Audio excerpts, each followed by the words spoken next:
Well, good morning. Happy Saturday. It's time for another walkabout devotional. So I thought I'd say hi and jump right in. We had a bit of a discussion on Facebook. Some of the friends that I've got on there, and of course that social network just extends to all sorts of relationships. So some people that I don't know super well, but the initial comment, the initial post was one about I'm really sad about all these things, but I know that that's not as much as other people are struggling with. And a couple people jumped on board with that, like, yeah, you shouldn't be upset about those things. And other people got on board like, how dare you get upset about those things? And then there were a couple people on our side who were like, no, you get to feel that way. So I got to thinking about whose grief matters more. Because whether we like it or know it or not, we're all grieving a lot. Like, we're going through a lot right now. As a culture, we are facing people dying of an unseen disease and facing, maybe we're the ones sharing it and don't know it. Maybe we've got symptoms and don't know it. And then we've got, people buying so much and food shortages and things like that, even though there's technically enough food to go around. And then we've got all the job loss and economic loss. So there's all these issues connected to what is happening around this. And at least for some of my students and stuff, they've got food and family and home and that sort of thing, but they're upset about the loss of their school year or the extracurriculars that they can't do or prom and graduation and stuff like that. And so students, I just want to say, you're allowed to be really upset about those things. You're allowed to be sad about those things, to grieve those things. Absolutely. But we can't get stuck in our grief.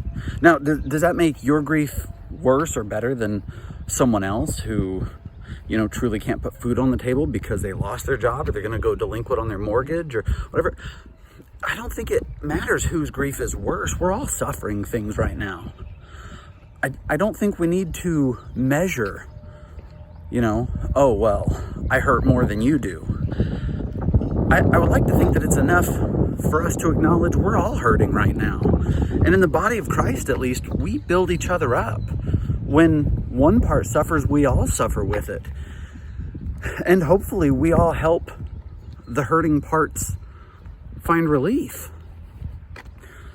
So it's not so much that I want us to focus on measuring our grief against each other. I think comparisons are always a little dangerous and unhealthy. I don't have as much, or I want more, or whatever the thing that we're comparing with other people. Keeping up with the Joneses. We don't need to keep up with the Joneses with negative emotions. You're simply allowed to feel the way you feel. You're allowed to be sad about graduation or sports or that sort of thing. You're allowed to wonder if summer is going to happen. You're allowed to be worried about these things. And then you're also allowed to be worried about, food and bills and helping other people. But what I don't want you to do is judge yourself for the things you feel. I don't want you to be so upset with yourself feeling these things that it leads you down a bit of a spiral of negativity. You're simply allowed to feel. However, I don't want you to just stay there in what you're feeling. I want to find a path out of it with you and for you. So Lamentations is a great book of the Bible for grief, for being upset about things. And in Lamentations 3, he's going on and on about just how awful everything is. And then he gets to this turn right around verse 22 and he says, but the mercies of the Lord are new every morning. I was not consumed. Now, the consumed has been debated. Is that death? Is that disease? Is that by emotions and grief? The consumed has been debated for probably since it was written. But whatever it was that didn't consume him left him in a position to realize, I do still have things to be thankful for. gratitude, gratefulness, and that God is the source of these good things. So, you're allowed to feel what you're feeling. I don't want you to compare your grief to other people's. Maybe some people have physical things that are harder than you. Maybe some people have emotional things that are harder than you. But that doesn't deny the fact that you're simply also feeling things as well. However, I don't want you to just stay in the grief. I want you to think about the things that are going well. So here's your task to overcome grief. Rest in it, yes, but to not let it consume you. I'd like you to get up every morning. If that is true, the Lord's mercies are new every morning.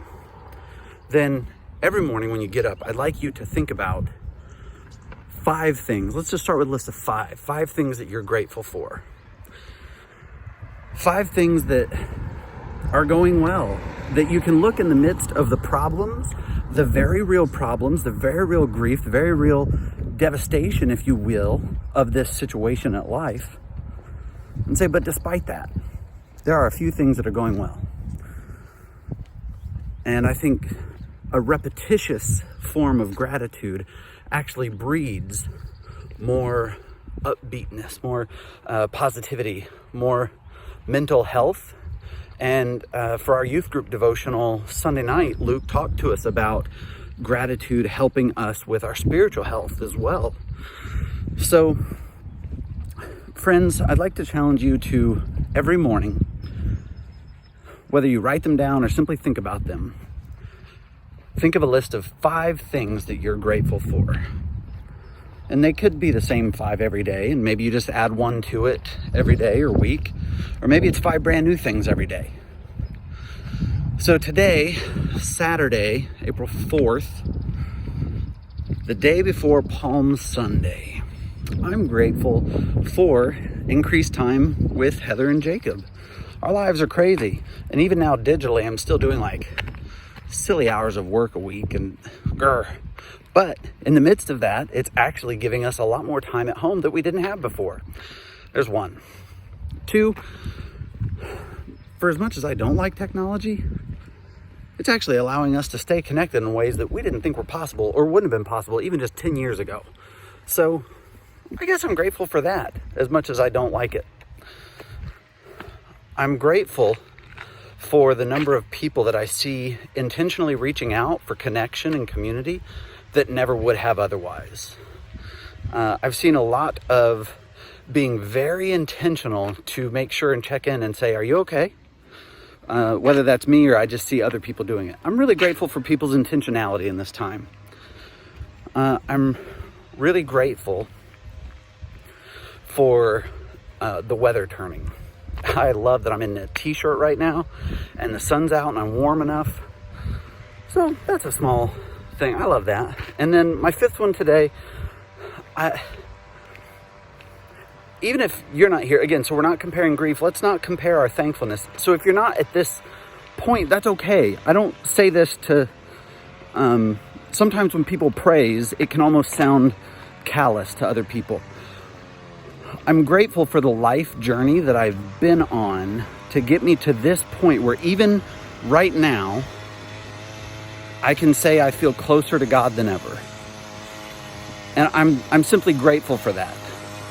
So there's my list of 5 for today. What's your list of 5? And I can't wait to hear from you and see what your list of 5 looks like tomorrow and the next day and the next day. So feel your feels. That's great. Don't let your feels consume you. I'll talk to you later. You're loved.